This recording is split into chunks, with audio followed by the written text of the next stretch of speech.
Her true story, from Colorado. My children said, "You've done enough," and sent me to a nursing home. So I bought the land their house sits on. They gave me silence. I gave them notice. "Mama, seriously, you have done enough. At this point you are just wearing us out." I was folding a dish towel when my daughter-in-law said it. Her voice was sharp, clipped, like she had rehearsed it, like it had been sitting behind her teeth for weeks. My son stood nearby, silent. His eyes were fixed on the floor, the way they used to be when he was 10 years old and got caught skipping school. But this time, it was not guilt I saw. It was relief.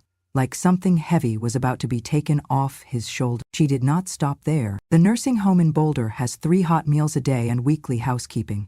It is cleaner than this place, and at least there someone will watch you full time.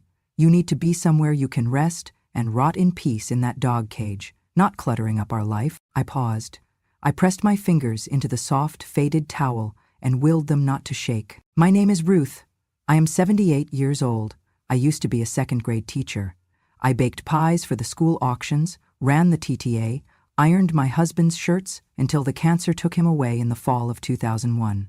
I sold the only home I had ever owned to help my son and his wife build theirs. A big white house near Fort Collins, with vaulted ceilings and a wraparound porch.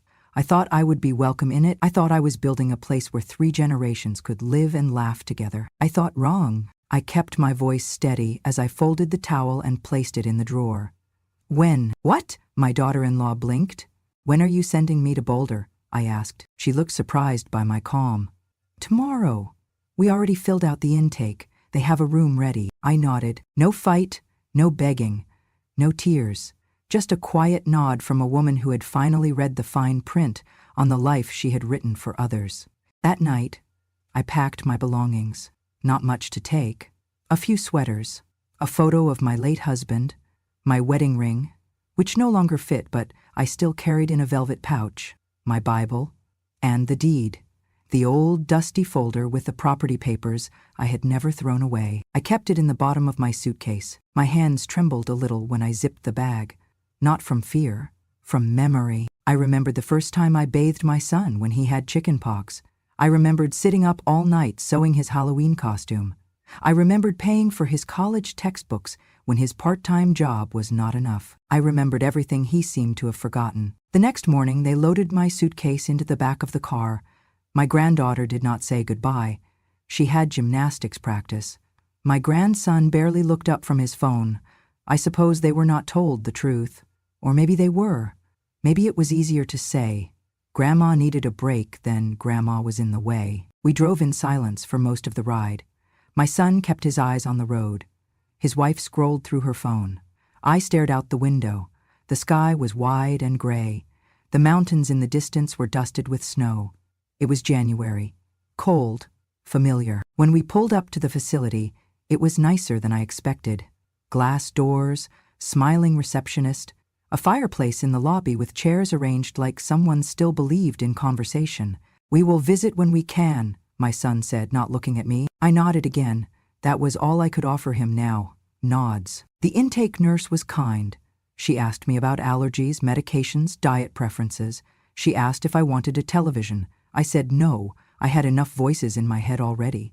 They left before lunch. No hugs, no warmth, just the soft hiss of the automatic door closing behind them, the sound of something permanent. I sat on the edge of the bed in my new room. It smelled like bleach and lavender. There was a window, a desk, a shelf already holding books I would never read. I looked around and tried to feel thankful. It was clean. It was safe. But it was not home. That afternoon, I asked the nurse for a copy of the Wi-Fi password and called my lawyer. His name was Gerald. He was 91 years old and still sharper than a tack. "Ruth," he said. "Good God, it has been ages. What brings you to me?" "My kids just dropped me off at a nursing home," I said. He paused. "You want to sue?" "No," I said calmly. "I want to remind them who owns the land." Silence on the other end. "You never transferred the title?" he asked. "No, they never asked. They were too busy decorating the inside of a house they did not technically own." Gerald chuckled. "Well, you always were a quiet genius." "I want the paperwork filed," I said. "No drama, just legal notice. And when the time is right, I want to serve them a reminder, not in court, just in writing, with my name on top. I will handle it personally, he said. That night, I slept like I had not in years, in a stranger's room, with strangers all around. But for the first time, I felt like I was back in control of something they thought I had lost. My voice, before I was a burden, I was everything. I taught second grade for 33 years. I was the one who stayed late after school with the kids who needed extra help and came in early for the ones whose parents dropped them off too soon. I baked banana bread for every staff meeting and bought crayons with my own money when the school budget ran dry. I knew every child by name, even the ones who only passed through my classroom for a semester. They still write me letters, some with kids of their own now. My husband, William, was a quiet man with big hands and a tender heart. He died of pancreatic cancer 3 years after we both retired. We had plans, small ones, nothing grand, a road trip to Yellowstone, a garden behind our cottage in Estes Park. But cancer does not honor calendars. It comes like a thief in the night and leaves you with empty chairs and unopened maps. After he passed, I stayed in the house for a while, the one with blue shutters and a front porch swing. I kept it spotless, as if he might come back and be proud of it. But the silence got too loud. I went days without hearing my own voice spoken aloud. So I decided, maybe it was time to be closer to family. My son Thomas had just announced he and his wife were expecting their second child. They had land, nothing built yet, just acres and ideas. The economy was tight, and loans were harder to get. So when I told them I wanted to sell my place and help, they looked at me like I had handed them a miracle. I sold the cottage. Every square foot of it was a memory. I watched the moving truck drive away with the last of my husband's books and the armchair where I used to read to my grandchildren.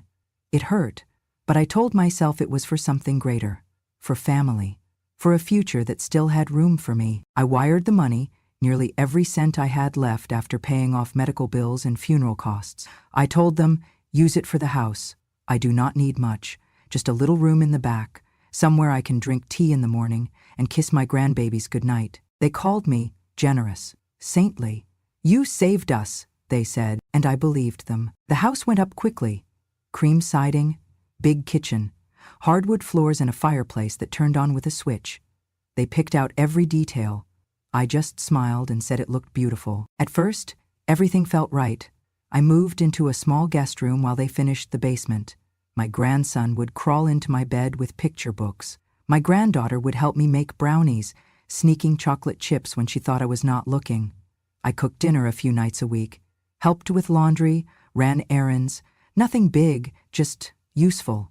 I wanted to be useful, but time changes people, and usefulness has an expiration date. As the house settled, so did the roles.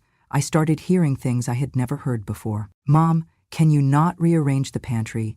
I know you are trying to help, but it makes it hard to find stuff. Maybe take a step back on the discipline, okay? They are just kids. They do not need your old school rules. I love that you are always here, but sometimes we need space, you know. So I took up less space. I stopped asking to babysit. I only ate meals when invited. I waited to be spoken to. When they wanted to remodel the basement into a guest suite, I offered to move into the sunroom.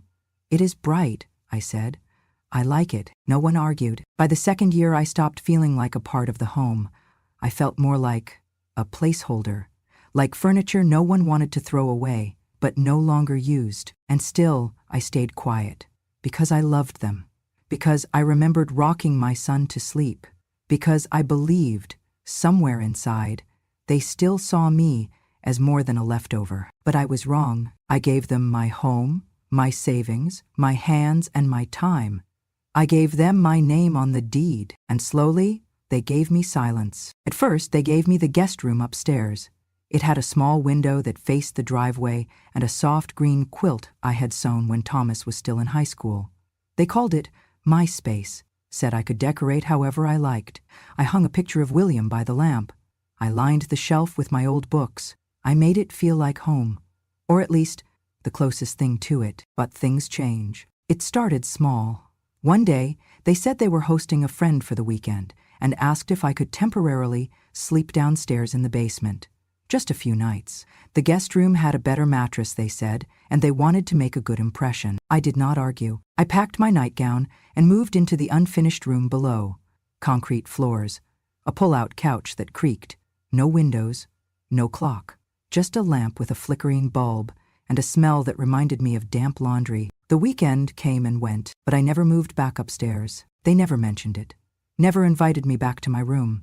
The friend left, and that was it.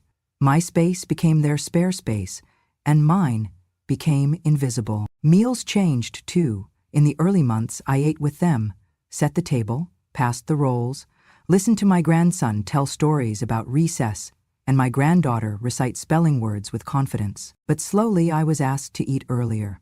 Or later. We are trying a new family routine, my daughter-in-law explained. It is nothing personal, just easier with the kids. I nodded. From then on, I ate in the kitchen while they set the dining table. A paper plate, a quiet corner, my portion carefully measured and left in the microwave, wrapped in plastic wrap like a leftover. One evening, my granddaughter peeked in and asked, "Grandma, why do you not eat with us anymore?" Before I could answer, her mother called from the hallway. "Sweetheart, Grandma likes watching her shows during dinner. She prefers it that way." I opened my mouth to speak, then closed it. What would I say? That I missed being part of the conversation? That the silence around my dinner plate grew heavier with each bite? So I smiled, took a bite, nodded, and kept chewing. I became a shadow. I cleaned the kitchen when no one asked me to. I folded towels before they even made it to the laundry room. I raked leaves in the fall and swept the porch when the wind scattered dust across the welcome mat. I thought, maybe if I stayed useful, they would remember. But usefulness is not the same as belonging. One afternoon, I walked past the dining room and heard laughter. My daughter-in-law, her sister, and a few friends gathered for coffee. I was on my way to the laundry room, carrying a basket of damp towels, when I caught a piece of their conversation. "Hello. So what is it like living with your mother-in-law full-time?" one of the women asked, light-hearted, teasing. My daughter-in-law chuckled. "Honestly, it is like having a roommate who does not pay rent and rearranges your pantry. She is sweet, but, let us be real, she is basically a live-in guest we can't charge." The others laughed. It was a joke. I know it was meant to be light, but it landed like a slap. A live-in guest. That is all I was. Not family, not a mother, not a grandmother, a guest. Without rent, without room, without reason to complain. I stood there for a moment longer, holding the basket, the towel on top still warm from the dryer. Then I turned, went back to the basement, and folded every piece with care. That night, I sat on the edge of the pull-out couch and looked around the room. The cement walls, the low ceiling, the single light. My life had shrunk to this: an unfinished basement, a microwave dinner, and the echo of my name, used like an obligation. I remembered something William once told me, years ago, when the school board tried to push me into early retirement. "You can let them make you small," he said, "or you can remind them you built the building they are standing in." I had built this. Not just the house, but the people inside it. The child I had raised, the family I had supported, the foundation they walked on every day. I had given everything, and still, I had been made smaller than the smallest guest. But I did not cry. I did not storm upstairs or confront them or beg for a seat at the table. I simply turned off the lamp, and in the dark, I smiled. Not because I was okay, but because something deep inside me, the quietest, strongest part, had just woken up. It happened on a Tuesday. I was peeling apples in the kitchen, my hands moving slow and steady, the way they do when your fingers know a task better than your mind does. The knife sliced in soft arcs, the peels curling like ribbon into the bowl. I had promised my granddaughter an apple pie. She loved it warm with a scoop of vanilla ice cream on top.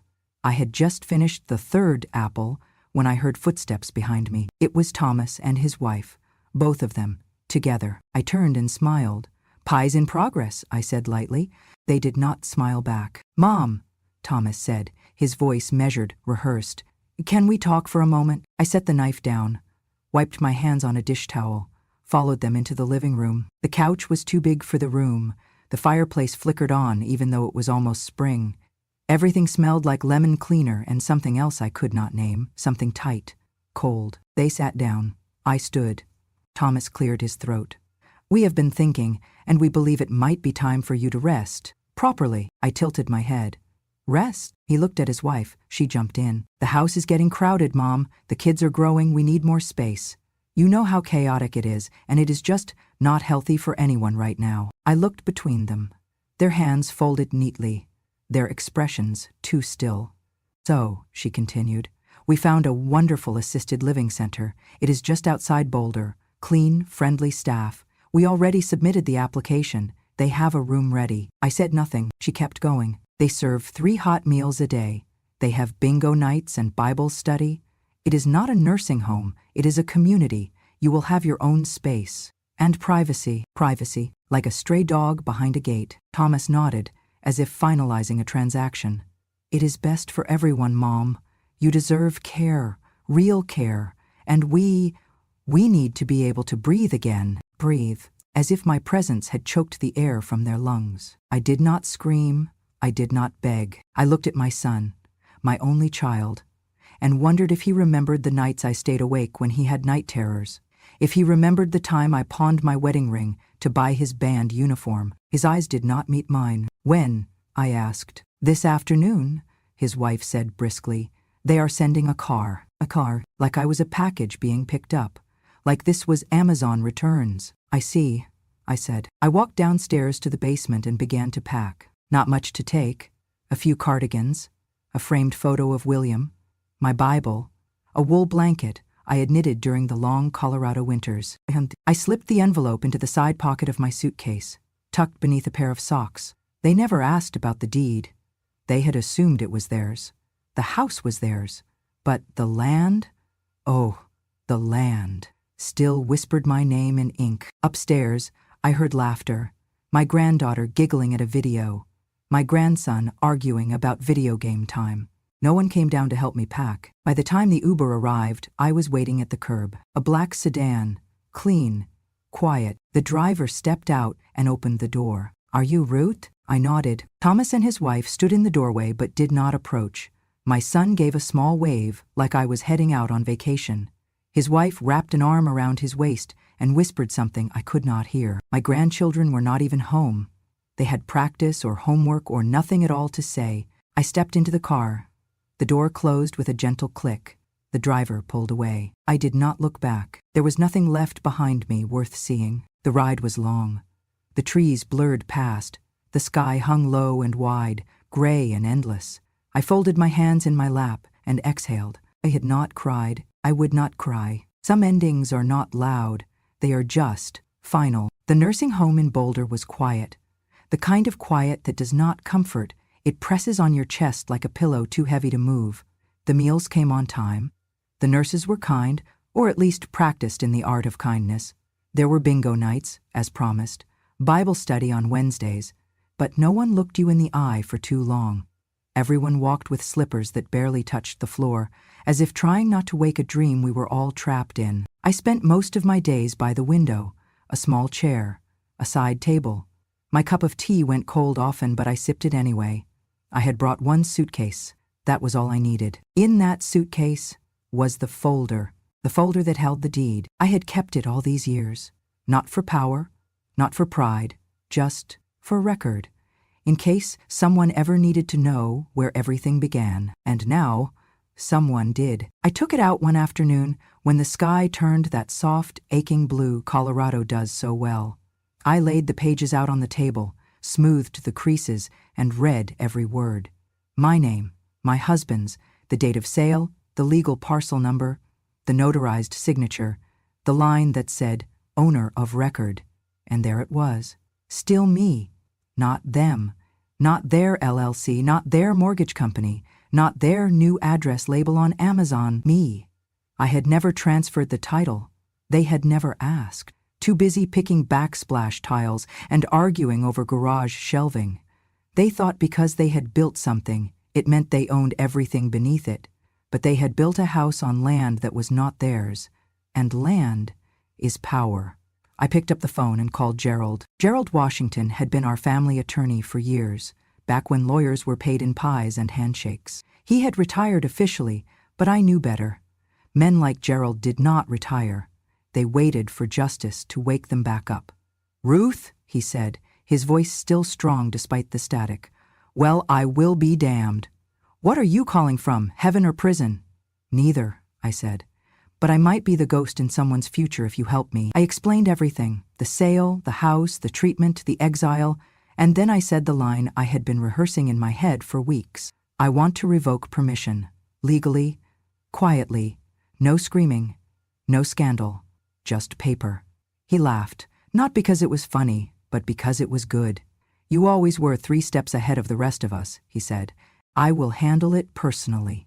Within a week, the new paperwork was filed, the notice was written, the envelope was sealed. They would find it in their mailbox soon, between credit card offers and coupon books. Just a simple letter. No venom, just fact, that the land beneath their home no longer welcomed them, and the woman they had cast out, she was still standing. The notice went out on a Wednesday. No signature needed, just a stamped envelope with a clear message, 30 days to vacate, legal, final, binding. It was not written with anger. I chose every word carefully, without venom or threat, just truth. My lawyer sent it via certified mail, and I knew the moment they received it. The phone rang 5 times that afternoon. I did not answer. The 6th time, it stopped mid-ring. Then, silence. Then, screaming. Not in my home, God no. I was miles away by then, in my own peace, but in theirs. My daughter-in-law called me names I will not repeat, words that bounced off me like rain on stone. She called me a traitor, a thief, a manipulator. She called the police. The officer showed up at her door, looked at the paperwork, and called Gerald, my lawyer. He had already prepared a statement. She owns the land, he said, calm and clear. They built the house, yes, but they did it on her property. That gives her every legal right to revoke access. Is she trying to sell the property? The officer asked. No, Gerald replied. She is just removing people who were never granted legal right to occupy it. That was the end of that. I do not know how long they cried, or yelled, or threw things. I was not there. But I heard about the family meeting they held. Neighbors told me the blinds were shut, the voices loud, the tension visible from the sidewalk. It was the kind of chaos you could feel through walls. And me? I was sipping chamomile tea on my porch, watching the wind move through my garden. No revenge, no gloating, just peace. Because for the first time in years, I was not the one trying to hold it all together. I was not the maid, the babysitter, the unpaid guest. I was the owner. And they, those who told me I had done enough, who cast me out without a second thought, they were being reminded, quietly, legally, irrefutably, that I had never stopped mattering. They gave me silence. I gave them notice. The house stood empty for 3 weeks. When I walked through the front door, the silence was different. It was not the sharp, heavy kind I had once endured. It was clean, open, like the air had been cleared of something toxic. No shouting, no heavy footsteps above my room, no slamming cabinets or whispered complaints, just peace. I did not bring much with me. A few boxes, my books, the same velvet pouch that held my wedding ring, and the deed. Now folded away for good, the house was no longer a place of rejection. It was mine. Entirely, quietly, mine. I started with the kitchen. I scrubbed it top to bottom, wiping away grease, dust, and memory. I donated the decor, signs that said "Blessed and Gather," to a thrift store downtown. I did not need reminders. I knew what had been lost. I also knew what I was building now. Something new. It came to me slowly, first in a dream, then in a letter from a friend at the nursing home. A woman named Helen had written, "If you ever find yourself alone but not lonely, I'd love to visit. I miss tea that doesn't taste like metal." That letter stayed on my fridge. The next one came from Gloria, then Marie, then from a man named Lyle whose wife had passed 2 winters ago. People who had given all they had, to their children, their churches, their communities, and had been left with silence in return. I thought of them as I cleared out the living room. I rearranged the space, not as a family room, but a gathering space. I replaced the sectional couch with wooden chairs. I brought out the tablecloths I had sewn years ago.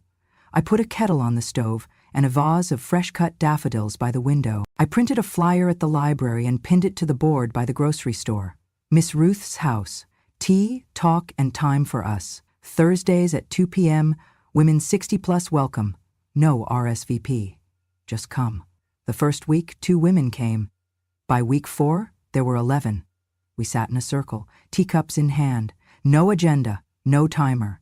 Just stories, grief, laughter, the things we were never allowed to say when we were too busy being useful. They told me I had given them something they forgot how to ask for: space. They started calling me Miss Ruth of the Rockies. I never asked for the title, it just happened. One of the ladies, Doris, said it with a smile after she finished reciting a poem she had written in secret. "Miss Ruth," she said, "you did not just open your door, you opened our dignity." The name stuck.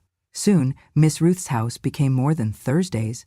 We started book circles, gardening Saturdays, a potluck on the last Sunday of every month. The garage became a craft room. The guest bedroom turned into a quiet space with a rocking chair and prayer books. The backyard, once overgrown, was now a small garden with herbs, tomatoes, and a bench beneath a blooming cherry tree. We planted it together. Every morning I woke before the sun, stepped outside barefoot and watered the garden. The soil was soft, rich. Things grew easily here. I smiled at the lavender, at the basil, at the roses that kept coming back no matter how cold the winter. I thought of Thomas once, maybe twice a week. Not with bitterness, not with anger, just awareness, like a scar you forget until it aches in the rain. He had chosen silence, but I had chosen something else. A new family, not by blood, but by presence, by mutual respect, by kindness. We were women who had been shoved into corners and closets, who were told, "You've done enough," as if that meant we had nothing left to give. And yet here we were, giving again. Not because we had to, but because no one could stop us anymore. I sat on the porch one evening, the sky awash of purples and pinks. Gloria was knitting beside me. Lyle had stopped by to fix the screen door. Helen was inside, baking her famous lemon bars. And I whispered, to no one in particular, "You do not need blood to know who your family is." The wind carried it, and the house, my house, held it. The text came at 6:42 in the morning. I was on the porch, the steam rising from my coffee, the air still holding that crisp bite that tells you spring is here, but the mountain's memory of winter hasn't faded yet. Birds were just starting their morning chorus, and the dew clung to the rosemary bush I had planted near the steps. My phone buzzed once, just once. I almost did not look, but something made me reach for it. It was from Thomas. "Mom? I'm sorry. I was wrong. I was stupid. I see that now. Will you put me back in the will?" No greeting, no warmth, just a plea, half covered in guilt, half soaked in desperation. I read it twice, and then I sat back and watched the sky turn gold. I did not respond immediately. I let the morning pass in its own time. I watered the plants, I tidied the reading room, I sorted some of the new letters from our Thursday group. At noon, I finally wrote back. Just one line. A debt must be paid before a conversation can begin. I did not send anything more. Not because I wanted to be cruel, but because after everything, after the silence, the exile, the insult, the betrayal, I owed myself something more than forgiveness on command. I owed myself clarity. He owed me recognition, not just of my value, but of my endurance, my patience, my silence, my strength. And I was done giving all those things away for free. He never replied, but I imagine he read it more than once, just like I had read his. Maybe someday he will understand. People ask me now if I regret it. Kicking my son out, taking back what was mine, turning my old home into a gathering place for women who had nowhere else to be. And I tell them this: I do not regret reclaiming what I built. I do not regret reminding them that the woman they shoved aside was the one who paid the first brick, signed the first paper, dreamed the first dream. They said I had lived too long, but they forgot. I am the reason that house did not fall apart long ago. I patched its roof with retirement checks. I mopped its floors when no one asked. I held its door open to every guest they cared more for than me. I was the quiet architect, the ghost behind the walls, the backbone in the basement. They said I overstayed, but they never noticed how long I stood between that home and the wrecking it deserved. I did not scream when they pushed me out. I did not beg when they turned their backs. I waited. I listened. I remembered. And when it was time, I did not use fire. I used paper. That house may have been filled with their things, but the land knew my name, and the law did too. Now, I live in a place where I am not a guest in my own life. The olive hearth, it is what we call it now. A small, sunlit house tucked between pine trees and open sky. It is quiet, but not lonely. Women come and go. We host poetry nights, potlucks, birthday teas for ladies who no longer get phone calls from their kids but get hugs from each other here. We mend things together. Not just quilts, but hearts, spirits. Every Thursday, we open the windows wide and let the light in. We sit in circles, we speak our names, and we tell the truths that were too heavy for our kitchens and living rooms. I do not lead them, I just sit among them. One of them, not louder, just finally heard. Last month, a woman named Evelyn said, "I used to think the worst part of growing old was being invisible. But now I see, the worst part was being visible only when they needed something." We all nodded.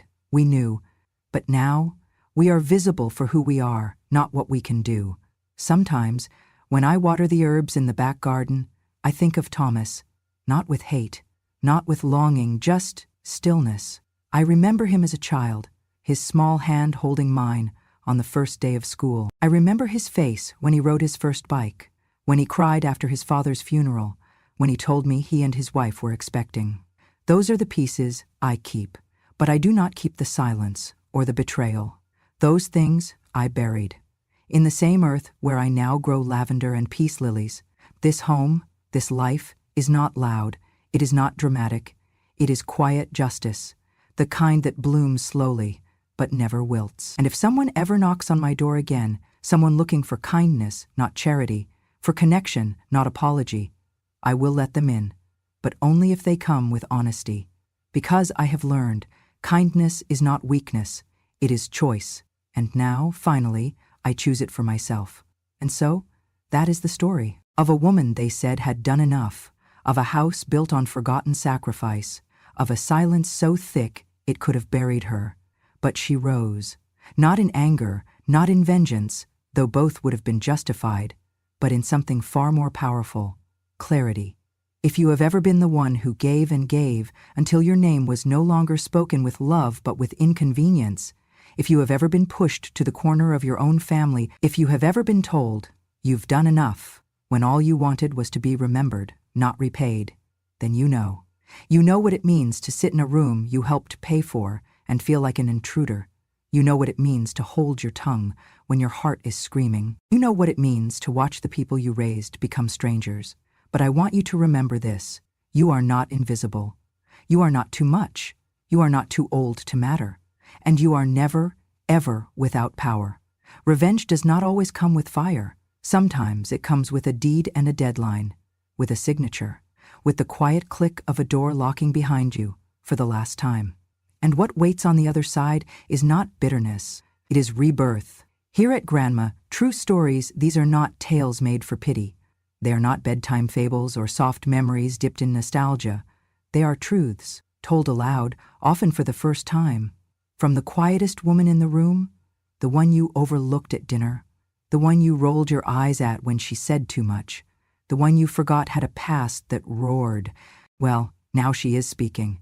And I promise you, when a grandma speaks, the world listens. So if you believe in justice that takes its time, if you believe in dignity that does not need an audience, if you believe in memory as a form of power, then I invite you to subscribe to this channel. Not just to hear more stories like this, but to remember the women in your life who have lived through what they never spoke. Click subscribe, turn on the bell, and stay with us here at Grandma, True Stories, where silence becomes strength and age becomes armor. Because the past isn't gone, it's just finally ready to be heard.